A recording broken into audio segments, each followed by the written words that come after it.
Добрый день, уважаемые зрители! Рада приветствовать вас на своем канале. Меня зовут Анна, и в данном видео я хотела бы сделать обзор на новинку 2021 года от издательства Lo Scarabeo Runic Tarot, оно же руническое таро от создателя Таро Неба и Земли Джека Сефирота и Джейми Элфорда. В создании данной колоды также участвовал Алан Демпстер. Эту колоду ждали многие, и в том числе и я. 4 октября она стала доступной на официальном сайте издательства. Покупала я ее в местном эзотерическом магазине, который, собственно, и сотрудничает с Lo Scarabeo. Поэтому часто колоды появляются в магазине или перед официальной премьерой, или же сразу после премьеры. Цена вот такого подарочного издания $33, а стандартной версии в вертикальной коробке $27.42. Данная колода на крупных торговых площадках, как Book Depository или Amazon, должна быть доступна примерно 8 ноября.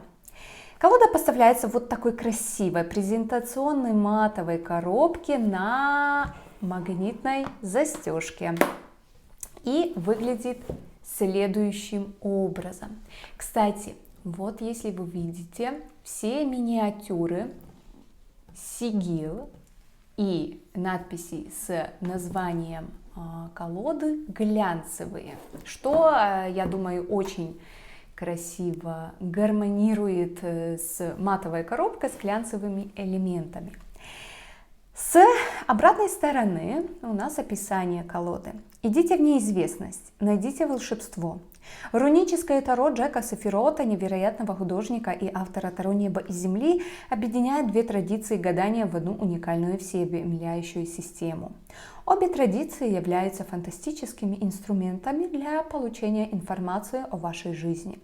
В руническом таро вы можете увидеть, как руны взаимодействуют с таро и наоборот, чтобы создать нечто уникальное. Путь первобытной магии, мощного гадания и чистой духовности.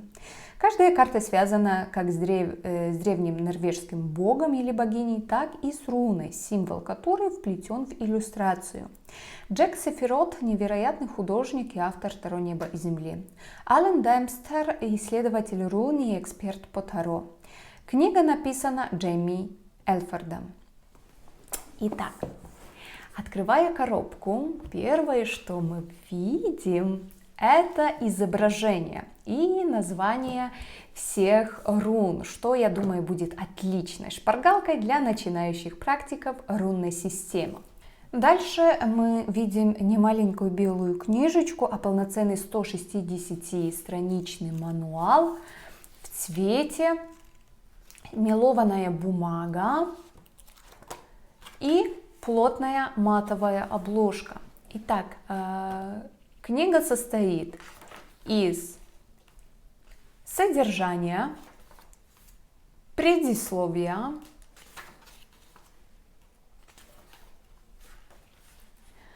вступление в Таро, в котором дается более общая информация о Таро, его истории и несколько слов о особенностях данной колоды, в которой можно увидеть взаимодействие Таро и рун. Старшие арканы связаны с древнескандинавским богом или богиней и руной. Ссылку на богов и руны можно найти также в данной инструкции. Мы это рассмотрим немножко попозже. Также общая информация о мастях. Кстати, здесь небольшое изменение в названиях мастей. Кубки – это рога, пентакли – щиты, ну а мечи и жезлы по классике. И несколько слов о придворных арканах. Дальше раздел «Вступление о рунах». Здесь говорится о том, что такое руны, небольшая историческая справка. Также здесь говорится о том, что данная колода включает в себя 3 разновидности рун. В старших арканах скандинавские руны, за исключением Луны и влюбленных. На масти мечей изображены руны, взятые с англосаксонского футарка, а пентакли базируются на младшем футарке. На карте суд изображен бундрун, то есть объединяющая руна. Дальше. Таблица с рунами, которая дублирует информацию с внутренней части коробки, то есть символизм и название рун. Раздел «Разблокировка» или «Раскрытие значений», в котором информация о том, как использовать данный мануал, как настроиться на колоду и, наконец-то, интерпретация карт. Но сначала мы можем увидеть небольшую таблицу соотношения старших арканов с богом и богинями и руной, которые изображены на той или иной карте. Ну и непосредственно само описание карты, которое состоит из рисунка карты на всю страницу, ее номера, названия, описание действия,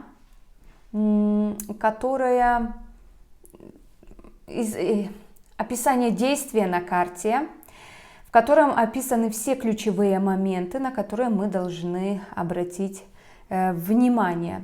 Ну и непосредственно само значение карт. Также ключевые слова прямой и перевернутые карты и интерпретация рун. Ну что ж, давайте посмотрим, что же нам предлагает данный мануал в информационном контексте на примере нулевого аркана. Итак, бог Фрейр идет по полям в овраге. Позади него возвышаются холмы, покрытые ныне пеплом. Он держит голову поднятой к солнцу, и лучи тепло освещают его лицо. Фрейр держит меч не на боку, а на плече. Так, сверток, золотые нити, которые плотно его закрывают, а его дорожный плащ развивается на ветру. На поясе висит небольшой мешочек. На руках у него перчатки без пальцев и золотые браслеты для защиты. Гулинборсти, золотой щетинистый кабан, идет рядом с ним. Значение.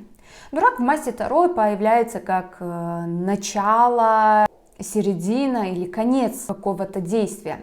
Даже число карты 0 показывает бесконечный цикл. У дурака вечный ум новичка, который он использует в своих интересах, никогда не являясь частью какого-либо племени. Дурак бродит вокруг и наблюдает за действиями и деятельностью мира. Не перегружайте себя, возьмите только то, что вам необходимо для путешествия, и выйдите в мир, чтобы исследовать его. Приключения, вот что здесь главное. Приступайте к практике с умом новичка и не выносите никаких суждений. Фрейр представлен в образе дурака, потому что его все любили, он всем нравился. У дураков нет никакой злобы или намерений по отношению к другим, они такие, какие они есть. В одной из норвежских историй рассказывается, что Фрейру был подарен разобранный корабль Скидбладнир, прошу прощения, который послужил архетипом для знаменитых кораблей викингов. Находясь в воде, Скидбладнир был мореходом, а паруса наполнялись воздухом. Этот корабль и его золотой вепрь напоминает всем нам о том, что нужно прислушаться к зову путешествий. Подайтесь этим новым идеям, если вам выпал шанс оторваться от того, что вы уже знаете, что вам уже знакомо, и отправиться менять мир, чтобы выкроить себе состояние для чего-то нового. Верьте, что у вас есть все необходимое, чтобы сделать этот шаг, и что вы приземлитесь на твердую землю. Откройте для себя возможности. Ключевые слова в прямом положении: вера, начало путешествия, свобода, преодоление трудностей. Перевернутые: нежелание меняться, блокировка, чувство сдержанности, фиксированная позиция, разблокировать себя. И значение руны: яре, урожай, радость, естественные вещи. В свободном переводе означает год. Викинги были земледельческим обществом, и они полагались на урожай, который обеспечивал их из года в год. Ера содержит радость, возникающую при наблюдении за изменением в мире между циклами. Это руна времени и прохождения, трансформации и равновесия. Фрейр – идеальный бог для этой руны, поскольку он связан с миром и процветанием. Он приносит солнце и радость, которую он несет. Это означает хороший урожай. Призывайте Ера, когда вы желаете процветания. И дальше у нас Локи, какой здесь красивый. Младшие арканы. В этом разделе, да, вы найдете общую информацию о мастях, какой футарк изображен на той или иной масти. В младших у нас арканах меньше информации и отсутствует изображение. Описание, ну, честно скажу, мне вот не очень нравится, что растянуто, очень маленькое описание, растянуто на всю страницу. Ну, я люблю, когда информация размещена более так компактно, лаконично. Автор, знаете, автор-художник, и он так видит. Дальше. Информация о том, как интерпретировать расклады, как использовать карты здесь, о том, как задавать вопросы. Дальше. 4-карточный расклад «Взгляд Одина», 3-карточный расклад «Предыдущие Норны» и 4-карточные магические действия. И на последней странице кратенькая информация о том, как научиться или как начать практику с интерпретацией раскладов. Ну что ж, пожалуй, с нашим мануалом мы закончим. Я могу уверенно сказать, что эта книга вполне достойная и с информационной точки зрения, так и со стороны качества. То, что текст в младших арканах растянут на всю страницу, знаете, это дело каждого. И я не считаю это ни отрицательным, ни положительным аспектом. Это дело личных предпочтений. Ну что ж, давайте переходить к картам. Итак, колода состоит из рекламной и заглавной карт.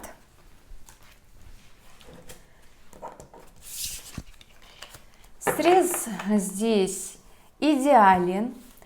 Покрытие умеренно глянцевые. Карты довольно плотные. Картон здесь толстый. И знаете, мне напоминает по качеству Таро «Небо и земли». Но вот руническое Таро, эти карты более гибкие. Но мы еще сравним эти две колоды. Я специально для этого приобрела колоду Таро «Небо и земли» в подарочной упаковке. У меня была обычная версия в горизонтальной коробке. И я сделаю обзор сравнения в ближайшее время. Качество печати и цветопередачи на высоте. Вот только что мне здесь не нравится. Нумерация вверху. И знаете, она часто сливается с фоном. А вот на младших арканах, давайте вот. Символ масти, да, вот мы видим щит в темных оттенках, а вот на этом символе номер карты. Я думаю, в первую очередь люди с плохим зрением, будут испытывать дискомфорт. Да, и с хорошим, в принципе, тоже, особенно при приглушенном освещении. Карты и так, знаете, в серых тонах, и масть карты не очень хорошо будет видна. Вот таким образом выглядит рубашка. Кстати, вот почти такие же сигилы были в колоде The Elemental Oracle, обзор на который можете найти во всплывающей подсказке. Ну что ж, давайте поближе познакомимся с нашим руническим таро. Итак, поехали. Шут, бог Фрейр. Я буду называть старшие арканы и также имена богов или богинь.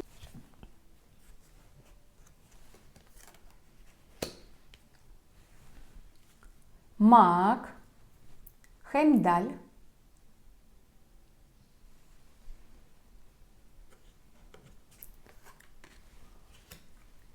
Верховная жрица, Аутхумбла.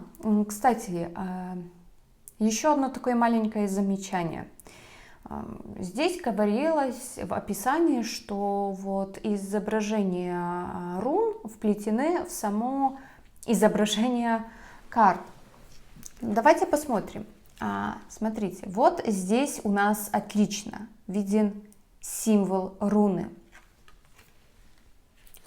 Но вот на нескольких картах таких старших арканов эти руны есть, символы этих рун есть, но они очень-очень слабо видны, и их нужно поискать.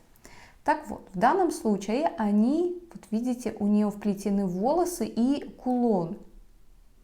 Опять же, не все могут увидеть этот символизм.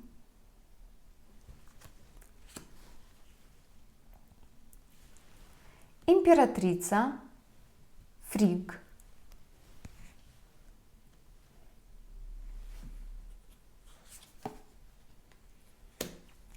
император, Тор,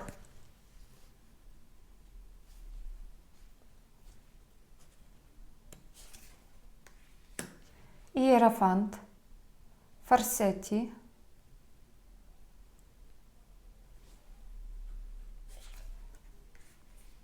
влюбленные, Браги и Идун,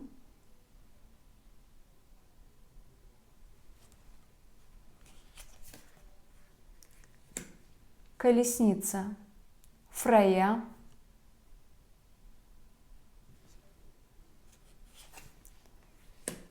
сила, Фрут или Труд,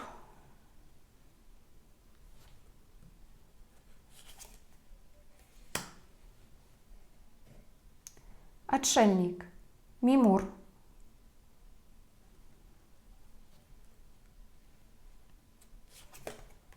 колесо фортуны, Норны, Урт, Ветханди и Скулд. Ой, знаете, мне вот это колесо фортуны очень напоминает карту Старо в конце радуги. И там очень-очень похоже было изображение колеса фортуны.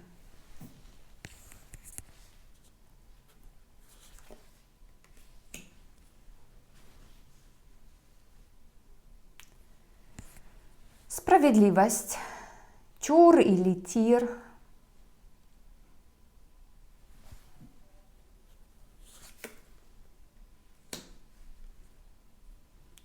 повешенный, Уль,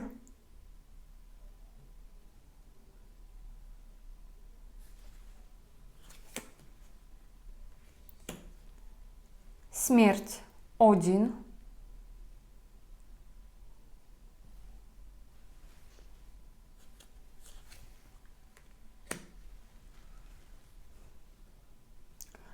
умеренность, Сив,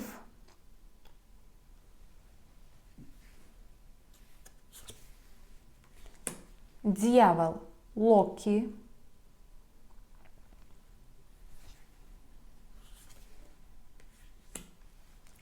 башня, Фафнир,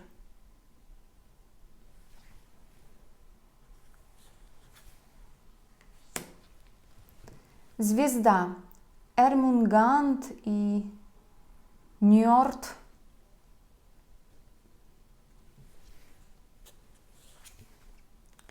луна, Бальдр, Хеда, Маний,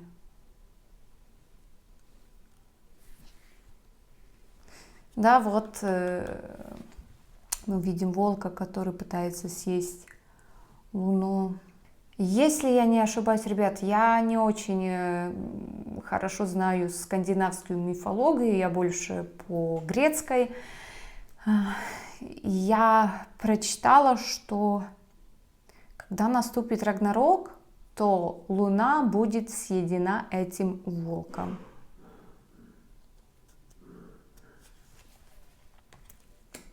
Солнце – соль.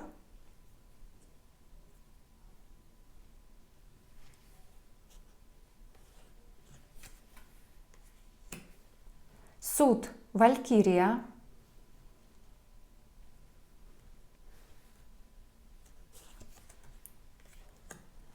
Мир и мир.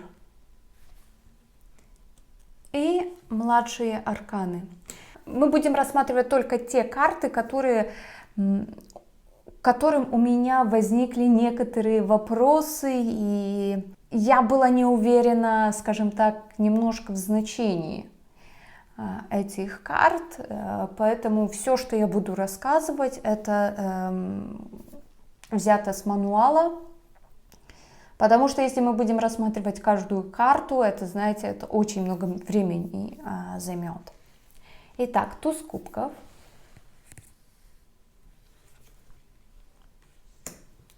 Двойка кубков.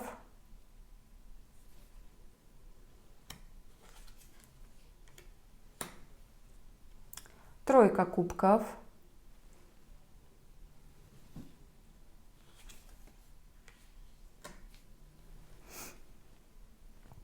Четверка кубков.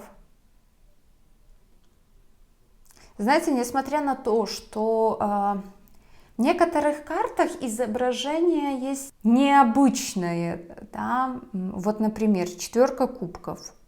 Человек сидит, отдыхает, наслаждается отдыхом, а здесь кони, да? Несмотря на это, значение карты остается то же самое. Пятерка кубков. Знаете, эта карта, когда я впервые ее увидела, напоминает мне популярный мем о женщине, ждущую идеального мужчину. А на самом деле это Хель, богиня подземного мира викингов. Шестерка кубков.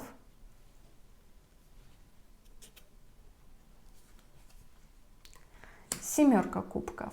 Очень интересная здесь подача этого аркана. В мануале говорится, что 8 фигур, которые стоят в кругу, благословляют рождение ребенка. А сама карта как бы нам говорит, что у вас есть поддержка, и будущее выглядит светлым. Эта карта призывает мечтать о большем и этим чувством, когда вы мечтаете, позволить расти вместе с вашей идеей.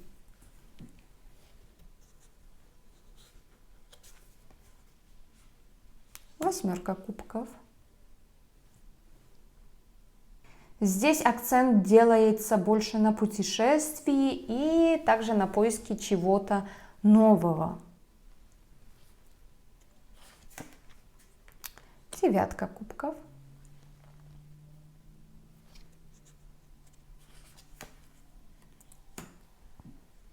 Десятка кубков.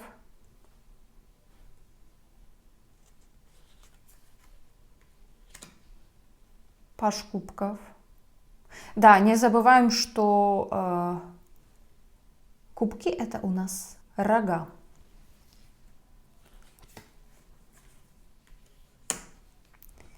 Рыцарь кубков.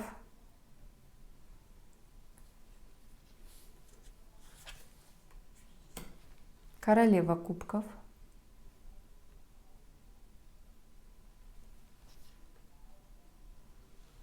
Не знаю, видно ли вам здесь дельфин в небе.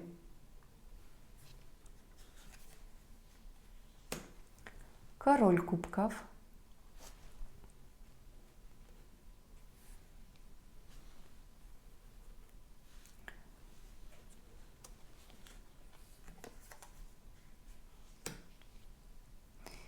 Туз пентаклей. Это у нас щиты. Двойка пентаклей.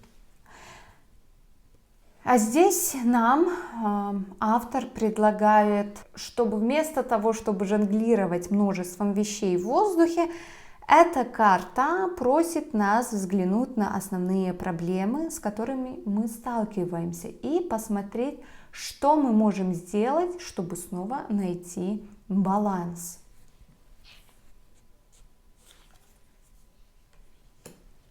Тройка пентаклей.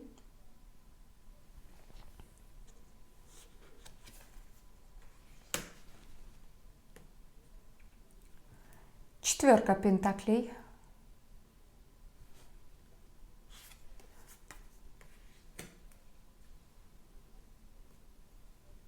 Пятерка пентаклей. Да, сама эта карта как бы у нас вызывает вот такие не очень приятные ощущения, а вот в версии рунического таро, скажем так, более жуткий изобразительный ряд. Но это мое мнение. Шестерка пентаклей. Да, это поддержание равновесия, жизненной силы. В мире викингов существует хрупкое равновесие сил, и в этом случае этот клан идет в бой, чтобы защитить свои земли. Они берут то, что им нужно, чтобы увеличить свой клан в численности, богатстве и способностях. Они понимают, что если они не примут участие в этом сегодня, то другой клан может взять верх. Они готовы отдать свои жизни в обмен на большее благо. Все находится в равновесии, и у этого есть место.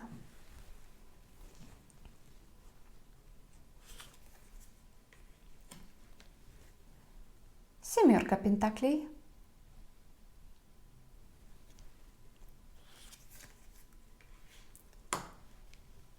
Восьмерка пентаклей.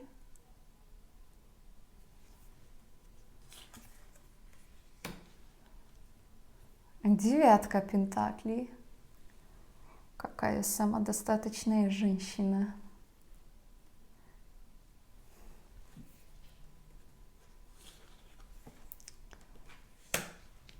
Десятка пентаклей.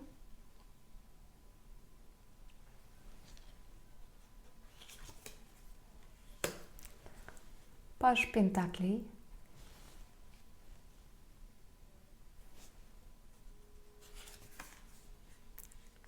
Рыцарь пентаклей.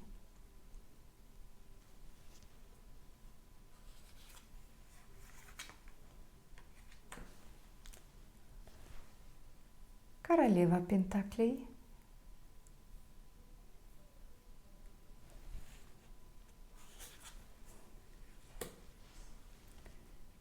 Король пентаклей.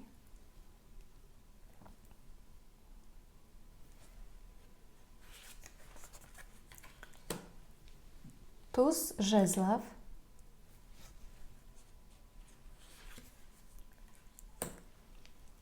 Двойка жезлов.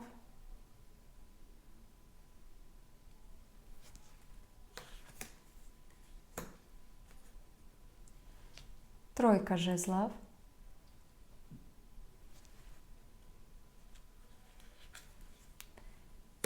Четверка жезлов. Вот смотрю на эту карту, и у меня ассоциации с арканом влюбленные.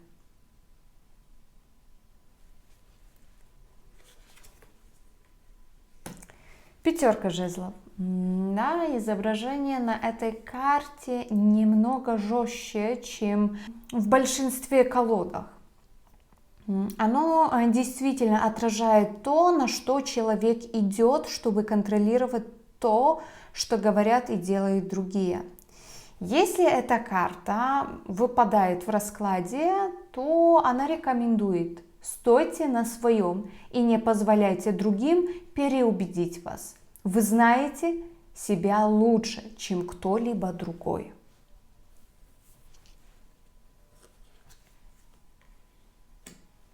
Шестерка жезлов.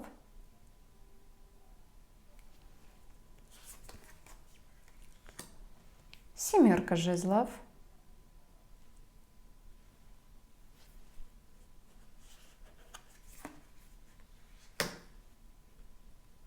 Восьмерка жезлов. Да, очень необычно изображена у нас восьмерка жезлов. И несмотря, скажем так, на необычную подачу данного аркана, значение его вообще не меняется и не дополнено какими-либо новыми значениями. Девятка жезлов.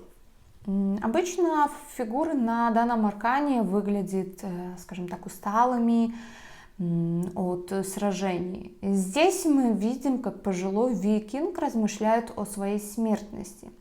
Сеть скульт, да, была символом, олицетворяющей судьбу или предназначение человека.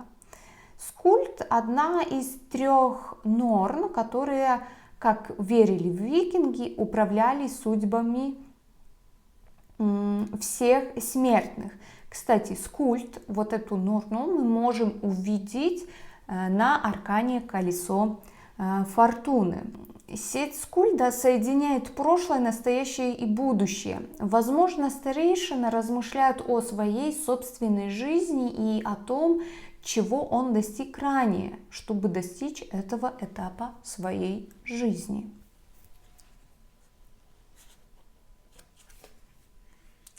Десятка жезлов. Здесь мы видим Одина, который протягивает пальцы руки к корням Игдрасиля. Фиолетовая энергия течет через него в 9 зарождающихся сфер, что свидетельствует о создании 9 миров скандинавской мифологии: Асгард, Альфейм, Ванхейм, Ниавелир, Мидгард, Йотунхейм, Нифльхейм, Муспельхейм и Хель. Вот это, да, вороны мы видим, это спутники Одина, вороны Хугин и Мунин. В данном случае десятка жезлов – это высвобождение того, что вы уже сделали, высвобождение этого в мир. Вы потратили время, придумывая эту идею, и единственное, что вам остается сделать, это отпустить ее и посмотреть, что же произойдет. Паж жезлов.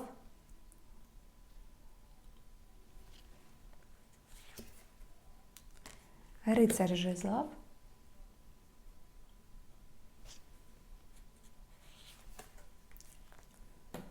Королева жезлов.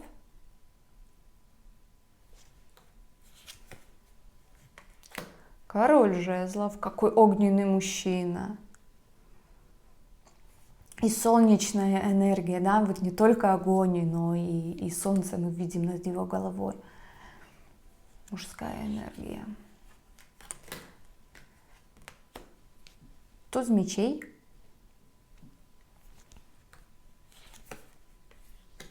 Двойка мечей.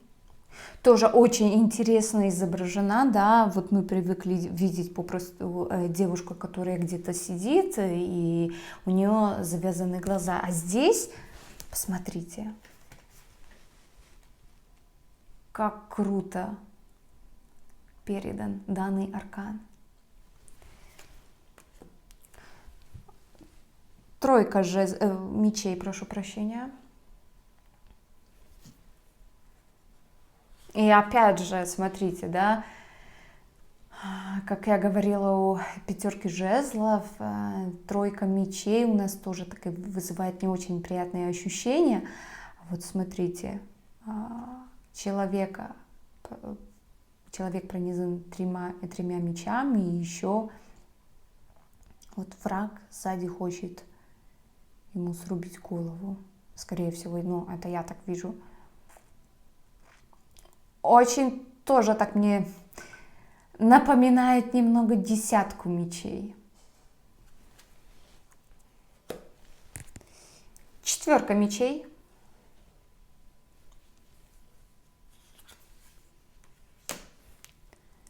Пятерка мечей.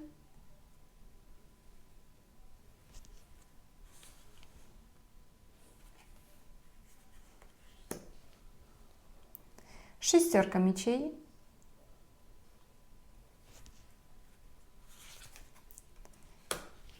семерка мечей,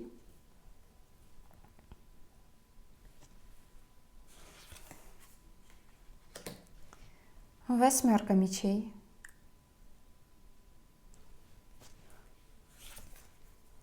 девятка мечей. И посмотрите, опять же, ассоциации с десяткой мечей. Я не знаю почему, но у меня некоторые вот карты ассоциируются с десяткой мечей. И несмотря на похожесть девятки мечей на десятку мечей, она сохраняет свое классическое значение. Десятка мечей.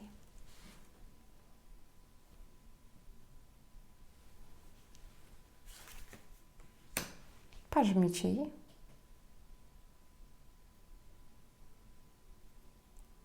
У меня ассоциации, знаете, вот с какой-то девушкой-рокершей, такой вот очень юной. Рыцарь мечей.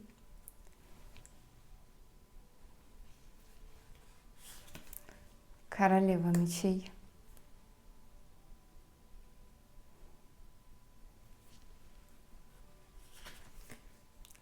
И король мечей.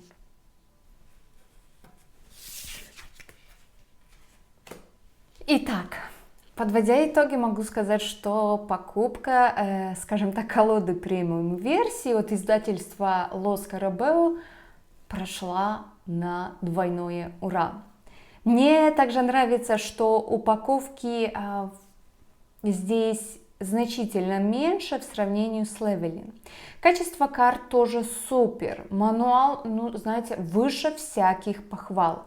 Да, я цеплялась к тому, что текст растянут на 1-2 страницы, но это, знаете, предпочтение каждого, как я уже говорила. Главное — информация, которую предлагает книга.